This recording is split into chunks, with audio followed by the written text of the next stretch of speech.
SOZ është një copë e rëndësishme në këtë puzzle. Pa të, ajo nuk do t'jetë e plotë.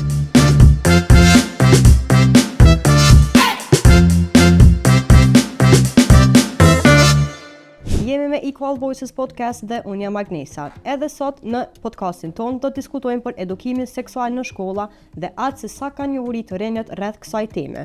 Të ftuar për këtë temë kam Eurisa Rukovci, aktiviste dhe themeluese e aplikacionit Shnet, një aplikacion që na mëson më shumë rreth edukimit seksual. Mirëserdhje Eurisa. Mirëserdhje, faleminderit për ftesën. Faleminderit që keni ardhur. A mundesh më na tregu fillimisht çka ju ka motivu juve me themelu aplikacionin Shnet, që është themelu para disa viteve, edhe cili ka qenë qëllimi i tij? Shnet ka lind si pasojë e një boshllëku të madh informativ rreth temës së edukimit seksual, të cilën e kemi vrejt të thotë që në atë kohë dhe i cili fatkeqësisht ende vazhdon edhe sot.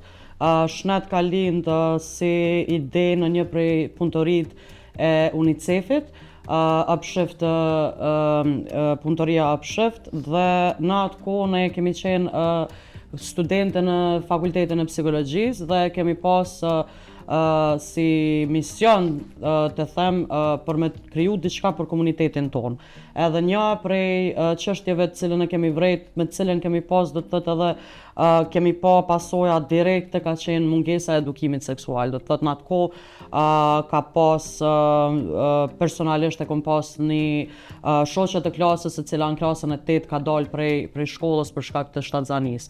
Në njëjtën formë do të thotë edhe të njëjtat përvoja e kam pas edhe kolegët e mia me të cilat e kam bashkë zhvillu aplikacionin dhe na u ka dokë si një ide shumë e mirë për me e trajtu në Upshift, për shkak se edhe tema ka qenë me ndalë dhunën ndaj grave, edhe një prej formave të cilën e kemi pa na të domosdoshme është edhe qasja në informacion. Kështu që Shnet ka lind prej asaj punëtorie, ka lind prej asaj ide edhe një farë lloj misioni që kemi pas dëshirë me kontribu diçka për shoqërinë, edhe ka lind dhe pastaj një nevojë tjetër për një kalendar menstrual në gjuhën shqipe që nuk ka qenë deri në atë kohë në gjuhën shqipe asnjë. Aplikacioni që e kemi bëj ka përfshi krejt këto fantastike. Në cilën vit është themelu edhe çka mundi me pa dallim prej çati viti kur është themelu deri më tash, ka ndonjë ndryshim këtë aspektin e informimit, ndoshta edhe në uljen e rasteve dhunës ndaj grave së diçka tjetër? Nuk kemi bë do të thotë matje për uljen e dhunës ndaj grave, por për çka kena bë matje kanë qenë do të thotë perceptimet edhe mënyrat e përdorimit sa po e përdorin trinjt edhe të reja të Shnetin. Shnet ka lind në vitin 2016, pastaj o përpunu e o ripërpunu deri në lansimin e fundit që ka ndodhur në vitin 2020, ku do të thotë janë rifresku informatat dhe është bërë një rievaluim i gjitha informatave në bashkëpunim me ekspert të fushës, do të thotë me mjek, me sociolog, kemi pas në grupet e punës do të thotë edhe pjesëtar të institucioneve për shembull të IKSHPK-s, kemi pas mësimdhënës, kemi pas profesor universitar, kemi pas aktivist nga komuniteti LGBTQ+, në mënyrë që me qenë sa më mirë i strukturum, edhe në mënyrë që me qenë sa me pas informatat të cilat në të vërtet nevojitën në kontekstin e Kosovës. Në 2021 gjithashtu është bërë edhe lansimi i kalendarit menstrual. Ka njohuri, do të thotë, trend të Kosovës rreth edukimit seksual dhe shëndetit riprodhuese, pas parasysh që keni pas edhe aktivitete me tret ku jeni tafuar për komuna të ndryshme? Do të thotë po, puna me Shnet ka qenë një punë ku kemi bërë avokim për këtë temë, edhe ku kemi pas diskutime të drejt për drejta me nxënës nëpër shkolla fillore të larta edhe me shkolla të mesme, për shkak se kjo ka qenë edhe targeti jonë. Njëkohësisht kemi bërë edhe diskutime me studentë në fakultete dhe do të thotë vrehet një influencë e madhe e miteve edhe i tabuve, ndoshta kisha me thonë. Fatkeqësisht shumica prej të rinjve tonë marrin informata të fragmentuara, i marrin informata të pastrukturuara, të pafiltruara, të pabazuara në shkencë dhe në evidencë. Dhe çka na jap kjo, na jap një njohuri e cila ndikohet, do të kisha me thonë, prej pornokulturës, e cila normal është shumë e dëmshme si psikologjikisht ashtu edhe fizikisht mundet me qenë, edhe kemi do të thot një kuptim të keq, jo vetëm prej të rinjve, por edhe prej kisha me thonë personave të cilët janë edhe figura publike, edhe nëpër institucione, që e shohin edukimin seksual si diçka të gabueshme, e shohin edukimin seksual si diçka që i dëmton të rit. Nuk kanë informacion as ata. Për shkak se nuk kanë. Po, do të thotë është një temë totalisht e keq kuptuar veç për shkak se ka termin seks në te. Por do të thotë përmes punës që i kemi bërë me të rit, e kemi vrejt që ka qenë një panjohuri shumë e madhe, sidomos kisha me veçu në temat si që është pëlqimi apo konsenti, në temat të cilat bin pasoja afatgjata tek të rinjt edhe të rejat në qoftë se nuk e kanë informatat e duhura. Do të thonë, sipas juaj, po shllaku kryesor i informacionit ka qenë këto të termi i pëlqimit. Po. Pse keni vrejt ato? Ndoshta kur i keni pyet, kur keni diskutuar, nuk e kanë kuptuar? Po, do të thotë pëlqimi si koncept, consent ne nuk sa e kemi bërë, do të thotë atë outreach në terren, nuk e kemi quajt consent, ndonse është tu përdor edhe në gjuhën shqipe, e kemi quajt pëlqyeshmëri apo pëlqim, për arsye se kemi pas nevojë me bo një farë shpjegimi se çka është. Kur kemi folë për atë se a duhet marrë leje, a duhet jep leje, ka qenë diçka e pa menduar ma herët prej tyre. Gjë që i bjen që nuk e kanë pas se diçka që duhet me ndodh në rast se dojnë me inicu ndonjë marrëdhënie, edhe nuk kemi të bëjmë vetëm me pëlqim, do të thotë seksual, kemi të bëjmë edhe me pëlqim, do të thotë për të filluar një marrëdhënie, për të filluar një lidhje me dikë, kështu që e kemi pasur që kjo ka qenë shumë e madhe. Në të njëjtën kohë, do të thotë disa nocione edhe bot kuptime si që është se pak xhelozi është e mirë për lidhjen e kështu me radhë, edhe ato e kemi pasur shumë shpesh, të cilat kanë ardhur organikisht nga bisedat që i kemi bërë me të rinjt, gjë që për ne ka qenë shumë shqetësuese për shkak se ka qenë diçka që nuk i kemi prit që ka me qenë e përfshime edhe kaq e zhvillume, do të thotë. Termet e tjera apo konceptet e tjera muj me thonë që kanë qenë gjithashtu shqetësuese për ne, ka qenë që në një farë forme ose tjetër, për shembull, kemi pas një prej pyetjeve kur i kemi bërë këto matjet që i kemi bërë, a konsiderohet dhunë një shuplak nëse e zini partnerin duke ju tradhtuar. Shumica thotë ka qenë që po. Kështu që e kanë arsyetuar në farë forme edhe dhunën, kështu që kanë qenë disa tema që shumë na kanë shqetësuar edhe jemi mundu me punu në atë pikë, por që këto tema do të thotë kërkojnë një angazhim më të madh, më të gjerë, shoqëror, institucional, arsimor për me u pa tamam ai ndryshimi edhe me u vrejt ndryshimi. Ne shoh mendje që kur ka raste për shembull të vrasjeve të grave ose diçka del shkaktar xhelozia. Që faktikisht është nxehtëse nuk do doj as me u theksu një gjë e tillë. Pikërisht. Gjatë këtyre, domethënë gjatë punës juaj, ndoshta edhe me nxënësit e me studentët në terren, a ka qenë problematike kur i keni diskutu këto tema? A ka pas rezistencë, domethënë qysh është pranuar një diskutim i tillë në një shoqëri si Kosova? Shiko, ne kur e kemi fillu, kemi qenë vajza të reja, do të thotë, edhe më kujtohet në njërën prej drejtorive të arsimit të komunave të Kosovës, pyetjen e parë që ma kam bo kur kam shku me marrë leje, se mënyra qysh e kemi marrë lejen ka qenë kjo. Fillimisht e kemi marrë lejen prej Ministrisë të Arsimit, edhe pastaj në për drejtoritë përkatëse komunale, për shkak se nuk kemi dashur me u imponu pa e pas informatën drejtoritë përkatëse. Njërën prej pyetjeve që shumë shpesh më kujtohet është kur shkova me dorëzu kërkesën për me i zhvillu këto ligjerata, këto takime, a jeti e martume. A jeti e martume edhe, domethënë, martesa ishte një lloj ishte një lloj kompetence për me fol për këto tema, kështu që ne kemi qenë shumë të reja, kemi qenë 21 vjeç kur kemi fillu, do të thot me autrish, kur kemi fillu me këtë farë lloj avokimi, edhe normal që kemi has në nuk do ta thoja rezistencë, kur pe ki një farë lloj mbulesë për Ministrisë të Arsimit në atë kohë që e kemi pas. Rezistencë tamam kështu nuk kemi has, por kemi pas raste për shembull edhe në shkolla që për shkak të një farë tabuje edhe një farë marrë për me fol, kur e kemi pas ne atë orarin e dedikum, do të thotë gjatë orës biologjisë që na kanë caktu, mësimdhënësat kanë dalë prej orës, do të thotë. E kanë pa që mundet me tingëllu si diçka e keqe, po e kanë mendu në atë formën që nëse nuk jemi ne këtu, këta kanë me marrë vesh ma mirë se nuk ju vjen marrë me bo pyetje.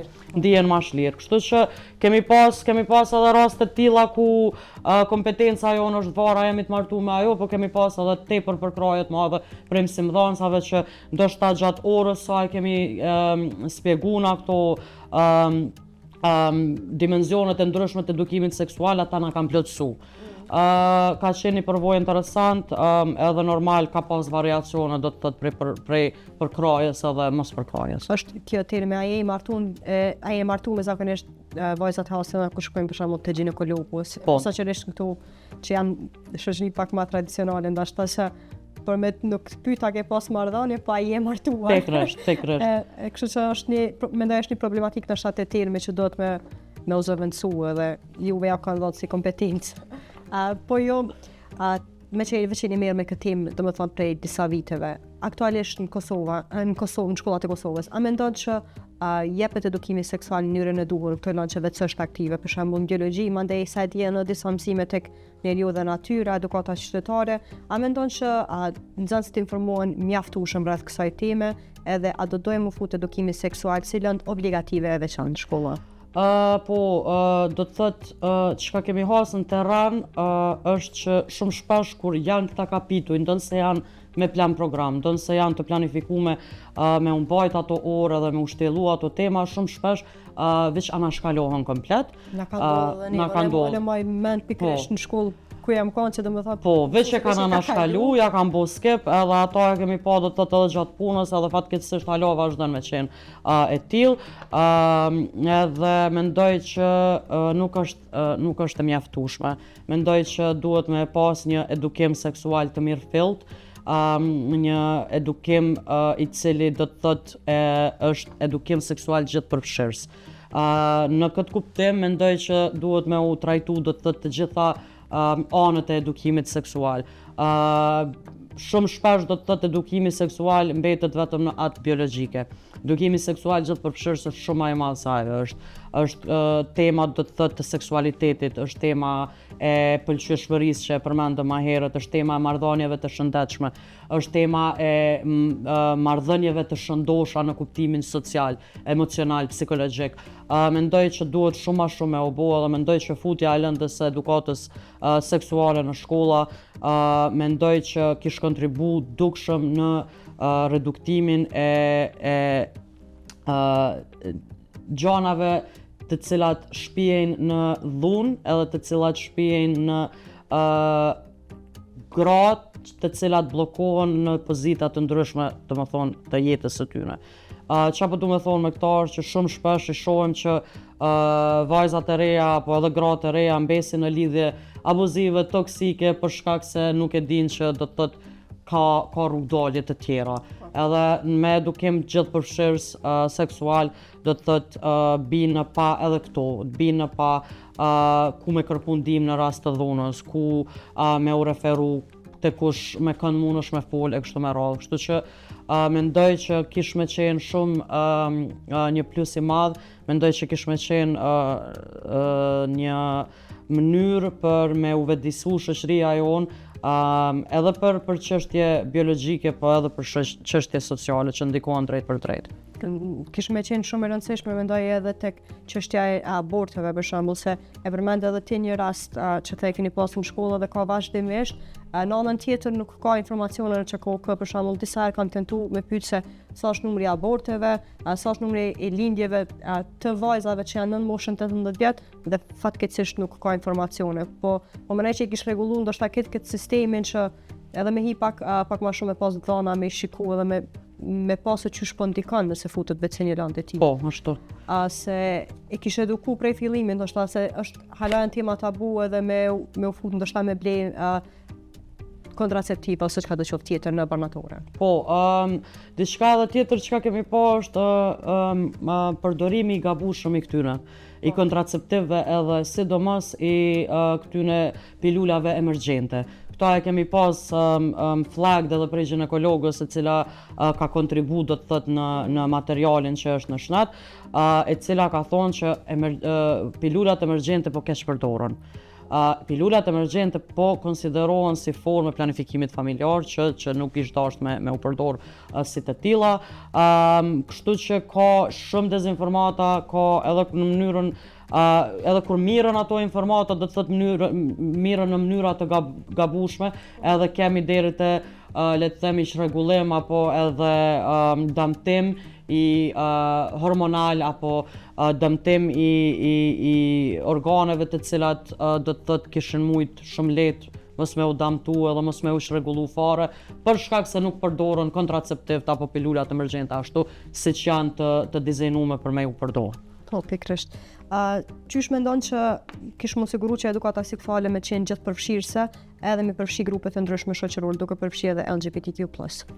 Mendoj që duhet me u bo një plan program për trajnimin e mësimdhënësve. Kjo nuk është diçka se shumë shpesh do të thotë shohim që në Kosovë pavarësisht kush është tu qeverisë, shumicën e këtyre gjanave që lidhen me një farë përmirësimi apo emancipimi shoqëror ja gjujnë organizatave civile. Mendoj që kjo duhet me pas qasje institucionale, duhet me u trajnu edhe mësimdhënësit. Nuk mund është të thjesht me e marrë një mësimdhënës të biologjisë edhe mi thonë ligjërat është për edukim seksual, nuk shkan ashtu, duhet me u trajnu, ekzistojnë module të posaçme që punojnë për trajnimin e mësimdhënësve se kjo është edhe temë delikate. Duhet me ditë qysh me u qas, duhet me ditë qysh me fol me nxënësa. Tash na kur e kemi bo këto, kjo ka qenë peer-to-peer learning për shkak të afërsisë në moshë që e kemi pas, por kur vjen prej një figure të autoritetit, duhet me pas shumë ma shumë gjana parasysh që mos me u stigmatizu ma shumë, mos me u kriju një atmosferë ku nuk mundet me u bo pyetje, ku nuk mundet me u bo pyetje rreth seksualitetit, do të thotë, ku nuk mundet me u fol lirshëm rreth këtyne temave të ndryshme.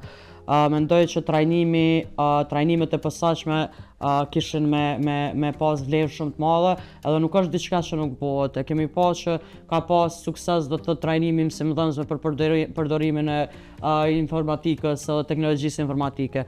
Mendoj që bëhet nëse ka do të thotë vullnet edhe dëshirë për me u bë kjo gjë. E qysh mendon që kjo mungesa e edukimit të duhur seksual në shkolla ndikon në aspektin emocional të nxënësve dhe të trajnëve, domethënë jetën e tyre në vazhdim? Po, ndikon edhe mënyra qysh ndikon mundemi me pa do të thotë edhe mënyrë intrinzike edhe ekstrinzike. Për shembull kemi shumë raste që kemi edhe pyetësor që kanë bërë organizatat e ndryshme jo shërbëtare ku tregojnë përqindje do të thotë super të larta të ngacmimeve seksuale. Normal që kur ngacmohesh seksualisht, ajo të ndikon edhe psikologjikisht edhe emocionalisht.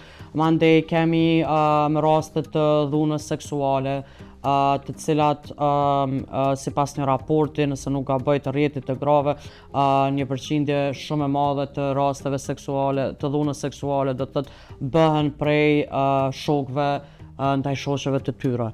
Do të thotë këto janë të gjitha mënyra se si ndikon që kjo ideja se nuk duhemi me pas qasje në informata, nuk duhemi me ditë çka ndodh me trupin ton. Mandena ki edhe rastet e tjera ku ki le të themi probleme hormonale që është ma e lehta do të thotë që kish mujt me u identifiku në rast se ki informata të edukimit seksual.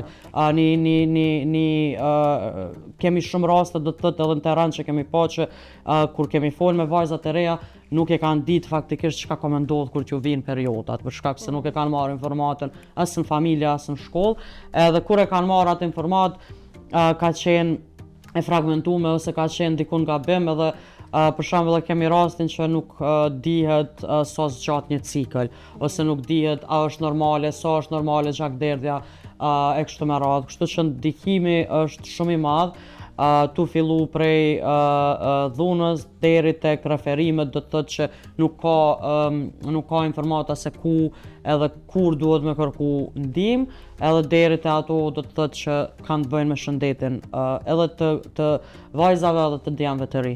I ceket disa pika, do më thojnë, interesante, ku për shembull nuk kanë ditë sa gjatë cikli ose ndryshimet hormonale, po cilat janë ndoshta disa prej pyetjeve më të shpeshta që i mban mend që i kanë bën nxënësit edhe të rinë në takimet e juve që keni pas rreth shëndetit e riprodhues të seksualitetit?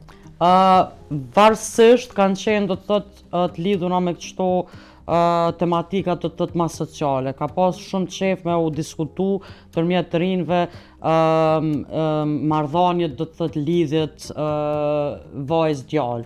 Kuptimin që kam pas nevojë me diskutu për lidhje të shëndosha, se çka konstituon një lidhje e shëndosh, këto temat e xhelozisë, këto i kanë pas shumë në qef me u diskutu. Çka ka pas tjetër ka qenë humbja e virgjinitetit. Kjo ka qenë një temë e cila do të thotë është diskutu shumë shpesh qysh hub. Edhe na e kemi pas kështu atë shumë të vështirë me folë për këtë konceptin e virgjërisë, sepse është diçka që normal nuk ish dashur me ekzistu fare. Kështu që muhabeti jon për atë temë është orientuar më shumë rreth marrëdhënies të parë se çysh duhet me u mbrojt për mos me ardhur deri tek smundjet e seksualisht të transmetueshme, çysh me u mbrojt do të thotë prej lidhjeve abuzive, edhe diçka tjetër që ka ardhur na ka kriju shumë polemika, ka qenë edhe revenge porn që po bëhet, që po e quajnë tash, që është pornografia kur shpërndahet pa pëlqimin e personit i cili është objekt i saj.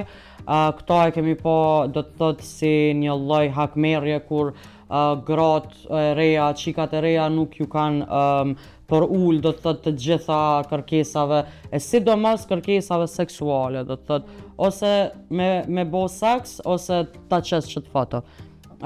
Tash, çka ka ndodhur, që nuk ka qenë para 5-6 viteve, është edhe përdorimi i AI-et, do të thotë, për manipulimin e fotove të cilat ndoshta nuk ekzistojnë fare, po, të cilat nuk ekzistojnë fare, të cilat do të thotë shpërndahen edhe manipulohen edhe krijohen do të thotë vetëm për me qitë poshtë një vajzë të re, edhe me ja hub do të thotë ftyrën që kanë qef me e quajt. Në shoqëri, po. Qysh mendon që përmes edukimit seksual ishin luftu ndoshta këtë këto dezinformata, këto stereotipe, qysh kish me qenë një rrugë e duhur? Mendoj mas pare që kur të mirët informata trajtohet edhe përpunohet individualisht. Pastaj, përmes debateve, përmes debateve që zhvillohen në klasë për temat të caktuara, hapet mendja dhe merren edhe perspektivat e tjera. Do të thotë shumë shpesh e kemi pa që kur e kemi përfundu do të thotë atë outreach-in me një grup të caktuar, kemi pas djemë dhe vajza që kanë thonë unë për çet punë kam menduar që shtu po thash mendoj kështu. Do të thotë kur hapet diapazoni i perspektivave të tjera, edhe kur merret parasysh edhe zëri një shoqës ose një shoku të klasës ose edhe i mësimdhënësit, se jo të gjithë janë mësimdhënësit të cilët nuk dojnë me folë për këto tema hiç. Kur merren do të thotë të gjitha këto, mendoj që kish me ndiku në reduktimin e këtyre dukurive. Posaçërisht edhe kur merren informata do të thotë se ku duhet me kërku ndihmë, si duhet me kërku ndihmë, cilat janë burimet ekzistuese për XY, mendoj që janë në gjendje të rinjt edhe të rejat me bo vendime ma të shëndosha, se në fund të fundit edukimi seksual ka të bëj me këtë. Ka të bëj me marrjen e vendimeve seksuale të shëndosha. Kjo nuk do të thotë që nëse nuk ekziston lënda edukatës seksuale, të rinjt e të rejat nuk kanë me bo seks. Ajo është për mua budallaki. Të rinjt edhe të rejat gjithmonë kanë me bo seks, është mënyra se si zhvillohen adoleshentët. Kur ka edukim seksual të bazuar në evidencë, kjo mosh shtyhet. Do të thotë, marrëdhënia e parë seksuale shtyhet. Pse? Se i kanë informatat e duara, e din çka i pret, e din shtatzania që mundet me ju ndodh, e din STD që mundet me ju ndodh, edhe janë në gjendje me pas një farloj agjencie për trupin e tyre edhe për vendimet e tyre që i marrin për sa i përket jetës seksuale. I përmendë burimet që mundën mi pas qatshme. Është shnet ende një aplikacion i qatshëm ku të rejtë më informu mbi këtë temë? Po, vazhdon me qenë aplikacion i qatshëm, por gjithashtu ka edhe burimet e tjera, do të thotë edhe Grazeta është një burim ku mundën me marrë informacione për edukim seksual, edhe ka shumë programe të cilat janë të hartume prej organizatave të tjera jo qeveritare që e mësyn bashkë këta. Kështu që mendoj që nëse don me gjetë informata gjen, por problemi është që informata duhet me qenë shumë ma të disponueshme për me u kap të thot prej personave që jo domosdoshmërisht janë të lyp diçka, po me marrë si informat që mundën me pas dijen për këto gjana. Eurisa edhe një pyetje për fund, se biseda rrjedhët shumë shpejtë dhe krejto që kapitone janë se cila më e rëndësishme se tjetra. Kisha dashur me pas edhe një mendim prej teje se çka ju kishe thënë prindërve që me mësu ndoshta dhe me ofru si informat fëmijëve tyre. Të i pas parasysh këto që i diskutuam edhe në kohën që ne po funksionojmë, edhe të i pas parasysh pashtu mungesën e edukatës seksuale si lëng në shkolla. Shumë pyetje me vend, mendoj që prind janë do të thotë dera e parë ku të rinjt e të rejat e marrin informatat e para. Mendoj këshilla jame tash si prind edhe vetë që jam, kish me qenë që në ne me dashur fëmin. Edhe kjo do të thotë arsyeja pse ndërlidhet me edukimin seksual është që shumë shpesh do të thotë kemi pa që personat që tregojnë apo shprehin seksualitetin e tyre që është jashtë heteronormativ, do të thotë kemi pa që prind nuk i dojnë, i qesin prej shtëpis, i dobojnë e tjera. Te vajzat do të thotë të cilat bojnë marrëdhënie seksuale, një lloj edhe ajo ose i martojnë ose i dobojnë edhe mendoj që hapi i parë për prind është me dasht, edhe hapi i dytë ose këshilla e dytë është me ju dhon informata për shkak se është ma mirë me u dhon informatat e sakta dhe të sigurta se sa me u marrë këto informata do të thotë prej gjanave që i përmendëm deri tash, do të thotë me u informu prej një farë lloj pornokulture ku shihet vajza apo gruaja si objekt i sadizmit. Kështu që mendoj që është shumë me rëndësi që me u bo dialogi i hapur, edhe me u bo një lloj dialogu që kërkon do të thotë empati, edhe kërkon do të thotë kuptim edhe pranueshmëri për fëmijën që jetu e rritë në këtë botë. Eurisa, faleminderit shumë për bisedën, për kohën edhe për këto informacione të vlefshme që ndajtë sot. Faleminderit shumë për ftesën. Faleminderit. Atëherë të dashur kaq ishte për sot, ne shimin e episodet e radhës të Equal Voices Podcast, ku do të vazhdojmë me trajtimin e një teme tjetër pashtu shumë të rëndësishme për shoqërinë tonë. Faleminderit.